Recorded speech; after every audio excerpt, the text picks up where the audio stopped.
पंजाब में मान सरकार की तरफ से कोशिश की जा रही है कि चाहे किसी भी वर्ग के लोग हों वो सरकार के साथ जुड़े। खास तौर पर अगर बात की जाए तो जहां तक नौकरियों की बात है वो सिर्फ पंजाब सरकार की नौकरियों पर ही डिपेंड ना रहे, बल्कि जो व्यापारी हैं जो कि खुद नौकरी दे सकते हैं और खुद ऐसे काम भी कर सकते हैं जिससे और लोगों को रोजगार मिले, उसको लेकर के भी ये वचनबद्ध हैं कि उन लोगों को कोई दिक्कत या परेशानी ना आए। इसको लेकर के पंजाब स्टेट ट्रेडर कमीशन के जो चेयरमैन हैं अनिल ठाकुर, वो भी पूरी कोशिश कर रहे हैं और अब उनके साथ मीटिंगों का जो सिलसिला है वो शुरू होगा। क्या कुछ रहेगा इन मीटिंगों में, किस तरह से सरकार के साथ जुड़ेंगे और किस तरह से लोगों को इसका फायदा मिलेगा, इसके बातचीत करेंगे। ठाकुर जी हमारे साथ है। ठाकुर साहब, आपसे जानना चाहेंगे कि मान सरकार जो है हमेशा व्यापारियों को भी साथ लेके जाने की बात करती है, तो अब जो मीटिंग्स आप करने वाली हैं उसके पीछे क्या कुछ रहेगा?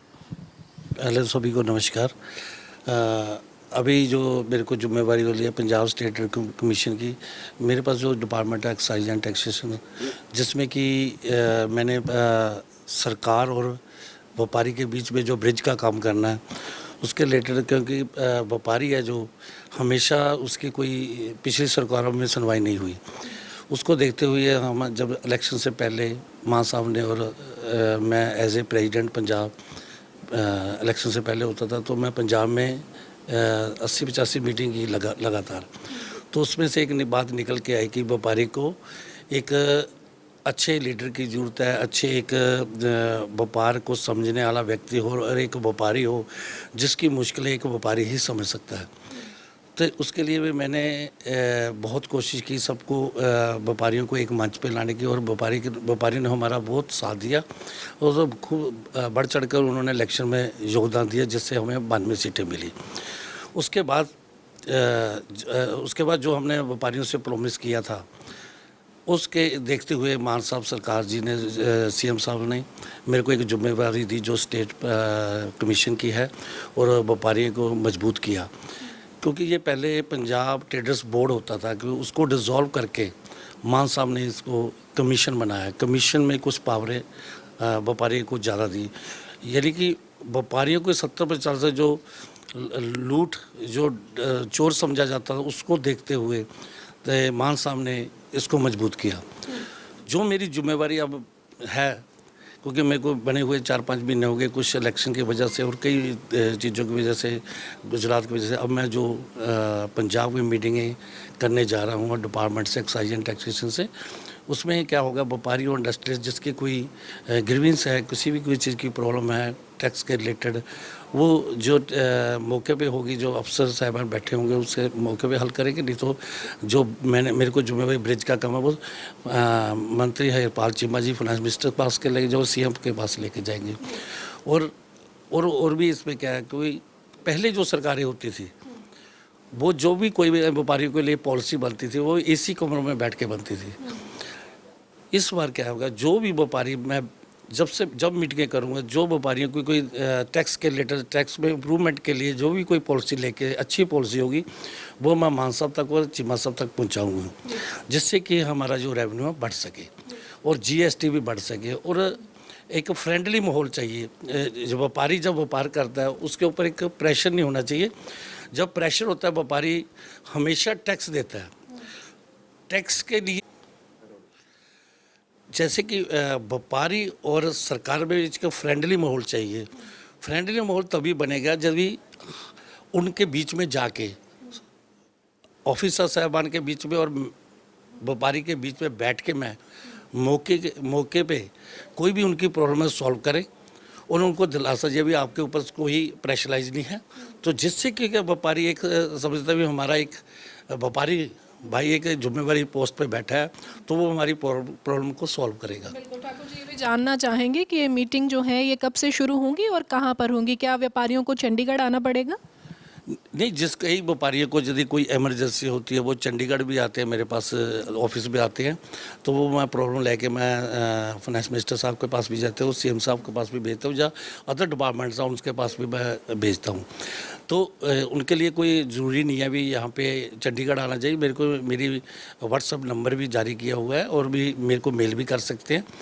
तो उसके लिए मैं अब जो मेरा नेक्स्ट जो प्लान है अभी कुछ दिनों में इसी महीने या नेक्स्ट वीक मेरी कोशिश है इसी महीने में शुरू कर दूंगा। वो हर मैं ज़िले में जाके व्यापारी और ऑफिसर साहबान के बीच में बैठ के और मीटिंग करेंगे। जो उनकी ग्रीवेंस है, जब कोई जीएसटी के लिए कोई दिक्कत परेशानी आ रही है और हमारा जो रेवेन्यू बढ़ाने के लिए उनको विनती करेंगे और भी सरकार का जो रेवेन्यू बढ़े। अब तक पहुंच किस तरह की जाएगी? क्या आपकी तरफ से पहले शेड्यूल जारी किया जाएगा या पहले अनाउंसमेंट जो है वहां तक पहुंचेंगे, ताकि जो लोग ऑलरेडी बैठे हैं या चंडीगढ़ आना चाहते हैं या फिर उन्हें आना ना पड़े, उनकी जगह पर अगर आप जा रहे हैं तो आप तक पहुंचेंगे कैसे? उसके लिए ऐसे है, अभी हमारी जो पंजाब का आम आदमी पार्टी का संगठन है, हमारे हर ज़िले के अंदर जिला प्रेसिडेंट है, जॉइंट सकत्तर है, हर हमारी टीम बैठी है और डिपार्टमेंट के जो ऑफिसर्स हैं, ईटीओ वगैरह, इंस्पेक्टर वगैरह या एटीसी, उनके पास भी कोई डाटा होता है। जैसे कि हमारे जो प्रेसिडेंट है उनके पास भी डाटा होता है, एसोसिएशंस होती है, जैसे कोई क्लॉथ वालों की एसोसिएशन होती है, किराना एसोसिएशन होती है, स्पेयर पार्ट एसोसिएशन होती है, भट्टा एसोसिएशन, ऐसी सारी एसोसिएशनों हर डिपार्टमेंट के पास उनका डाटा होता है। कुछ डाटा हम भी उपलब्ध करेंगे और एक प्लेटफार्म के उनके जो प्रेसिडेंट है, जो अच्छी जनरल सकत्तर है, उनको बुला के उनकी जो प्रॉब्लम है, क्योंकि जब एसोसिएशन आ जाएगी तकरीबन बहुत सारा उनका जो डिपार्टमेंट तक पहुँच जाता है, उससे हमें कोई परेशानी नहीं है, इससे कोई दिक्कत नहीं आएगी। वो मैसेज लगाना डिपार्टमेंट और हमारा फ़र्ज है, तो उनको बुलाएंगे। व्यापारी जो हैं ज़्यादातर टैक्स कई बार डिफ़ॉल्टर हो जाते हैं या कई बार वो भरना चाहते हैं, पर टैक्स का जो रेवेन्यू है वो इतना ज़्यादा हो जाता है कि उनको ऐसा लगता है कि अगर थोड़ी रिबेट मिल जाती या पहले वाले जो डिफ़ॉल्टर रहेंगे, क्या इन चीज़ों पर लेके भी कोई बातचीत होगी, उनसे बन पाएगा? बिल्कुल। अभी जो पिछले 16-17 के जो सी फार्मों के लिए जो प्रॉब्लम चल रही है, क्योंकि कई जीएसटी के अंदर पिछले वैट के अंदर प्रॉब्लम थी, जो वैट अब तो बंद हो चुका है, उसके अंदर सी फार्मों के लिए काफ़ी दिक्कत है व्यापारियों की। उसके लिए भी जहाँ कोई डिस्प्यूट है जीएसटी के अंदर, एक सरकार वन टाइम सेटलमेंट पॉलिसी लेके आ रही है, जिससे कि हो गया व्यापारी को एक सहूलत मिलेगी और वो चाहता ही यही है भी मेरा बैठ के मैं खज्जल खुआर रहा हूँ, मैं जाके अपनी प्रॉब्लम्स मैं जितना मेरा टैक्स बनता है मैं भर दूँ, जिससे कि होगा एक टैक्स कलेक्शन भी बढ़ेगी और जो उनको व्यापारी को एक निजात भी मिलेगी जो प्रॉब्लम को फेस कर रहे हैं। तो इससे क्या होगा, व्यापारी को एक अच्छा मैसेज जाएगा। ये भी हमारी कुछ पॉलिसी मेरा तकरीबन बन चुकी है, जब भी बन चुकी सीएम साहब अनाउंस कर देंगे और सबके सामने बुला के व्यापारियों को इसको अनाउंस करेंगे। बहुत बहुत शुक्रिया बातचीत करने के लिए। हमारे साथ पंजाब स्टेट ट्रेडर्स कमीशन के चेयरमैन अनिल ठाकुर, जिन्होंने जानकारी दी है कि अब जो ट्रेडर्स हैं, अब जो व्यापारी हैं, उनको परेशान होने की ज़रूरत नहीं है। अगर उनको किसी तरह की कोई समस्या है, परेशानी है या फिर वो अपना कोई काम जो कि ट्रेडर्स के रिलेटेड है वो करवाना चाहते हैं, तो उन्हें चंडीगढ़ आने की भी ज़्यादा ज़रूरत नहीं पड़ेगी, क्योंकि अब जो मीटिंगों का दौर है वो खुद जो यहाँ के चेयरमैन हैं वो अनिल ठाकुर उनके साथ करेंगे, उनकी जगह पर जाके करेंगे और उनकी जो समस्याएं हैं वहां सुनकर वहीं पर हल करवाने का प्रयास किया जाएगा। वीडियो जर्नलिस्ट सूरज के साथ खबरें अभी तक के लिए चंडीगढ़ से हरसिमरत।